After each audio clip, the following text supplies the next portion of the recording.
देखिए, निश्चित तौर पे जेएमएम को हमेशा से ये डर रहा है कि शहरी क्षेत्रों में भाजपा बहुल क्षेत्र है, भाजपा को वोट अधिक आते हैं। तो वो आज 2020 से ही ये कोशिश रही है कि किसी भी तरह निकाय चुनाव को टाला जाए, उनका चुनाव न हो। और निकाय चुनाव को टालने की बात तो छोड़ दीजिए, अब जब उनके ही सहयोगियों ने ये कहना शुरू कर दिया है, चाहे वो सीपीएम हो या फिर कांग्रेस हो, जब वो कह रहे हैं कि दलगत होनी चाहिए, तो अब देखिए आगे क्या क्या निकल के आता है। लेकिन निश्चित तौर पे अगर दलगत रूप से अगर चुनाव होते हैं, निकाय चुनाव होते हैं, तो ये जनता के हित में होगा, भलाई में होगा, जिसकी मांग हम बहुत पहले से उठाते आ रहे थे।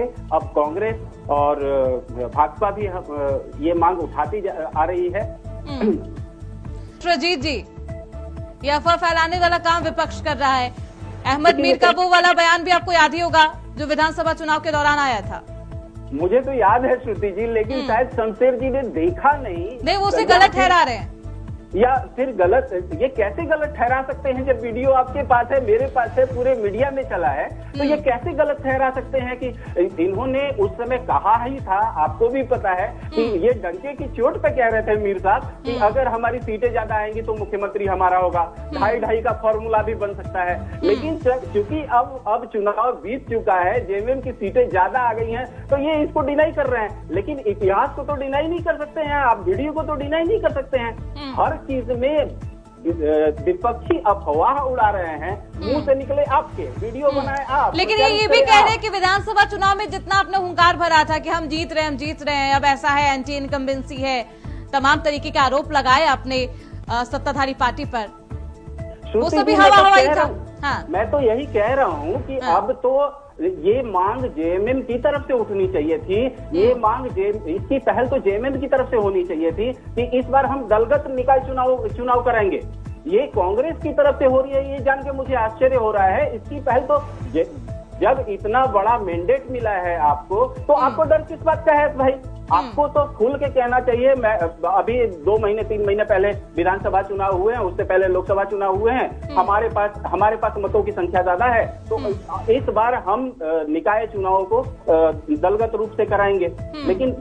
लेकिन आप कह लीजिए कि आश्चर्य तब होता है जब कांग्रेस कहती है कि दलगत चुनाव होने चाहिए, अस्तित्व की लड़ाई लड़ रहे हैं, बहुत अच्छी बात है। और उनको कम से कम मुखर होके सामने तो आए कि हाँ ये लेकिन ये अस्तित्व वाला जंग किसके विपक्ष में है विश्वजीत जी? कांग्रेस किसके विपक्ष में खड़ी है? मैं कांग्रेस अब क्या स्टैंड लेती है वो कांग्रेस का को देखना है। लेकिन आपने एक चीज सही कहा श्रुति जी कि जब दलगत चुनाव होंगे तो आप किस तरह से चुनाव लड़ेंगे। वो दलगत चुनाव में क्या इस बार भी इंडिया गठबंधन से लड़ेंगे? अगर इंडिया गठबंधन से लड़ते तो आप ये बात कहते ही नहीं, आपके मुंह से ये निकलता ही नहीं, ये बात निकलता ही नहीं कि सीएम हमारा होगा, ये इस बार भी नहीं निकलता कि दलगत निकाय चुनाव होंगे।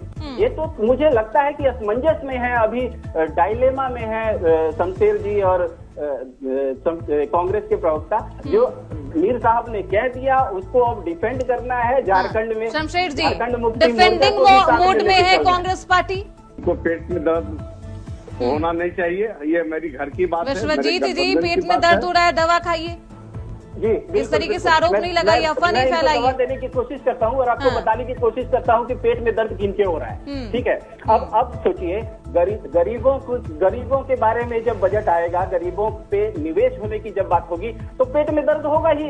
उन लोगों के जो सामंतवादी सोच रखते हैं और सोचते हैं कि खानदानी तौर पे सिर्फ एक ही सोच तो आपका है, खानदानी तौर पे जो पद है उनके एक ही व्यक्ति का अधिकार है। आप सोचिए राष्ट्रपति को, राष्ट्रपति जो महिला वर्ग से आती है, आदिवासी वर्ग से आती है, उनको सर्वोच्च शिखर पे बैठी हुई है, प्रथम नागरिक है वो इस देश की, उनको सामंतवादी के सोच के लोग सीधे कहते हैं कि ये पुअर लेडी। हाउ डू हाँ। Mean by poor ready? किस ये- तरह से यही पुअर तो रेडी है। कह रहे हैं उनको? वो राज्यपाल यही नहीं तो है, मुंह पे- वो मुंह पे आज पेशाब किया, राष्ट्रपति बचपन है। के भाजपा दूसरी के बात, नेता मैं बजट ने, पे ये आता हूँ। समाजवादी यूथ सोच को है। लेके बात हो रही है तो इनके ये पेट में हमको दर्द होगा। मत सिखलाइए। सबको शिक्षित ये- करने की बात होगी तो इनके पेट में ये- दर्द ये होगा। मत सिखलाइए। मिडिल क्लास फैमिली जो टैक्स पे करता है, उसको जब मजबूत करने के लिए उनको 12 लाख अरे तक भैया, छूट दी जाती है अडानी तो और उनके पेट अंबानी में को दर्द होगा। मजबूत करने ये का तो बजट चाहते चाहिए। हैं कि जनता बेवकूफ ये- बनी रहे और ये इनकी बजट बात सुनते रहे, अडानी ये और हाव-भाव अंबानी करने को के लिए मजबूत बोल करने रहे के लिए- और उसके जनता जो है इनकी बात सुनती रहे और जनता को बरगला के ये मलाई खाते रहे।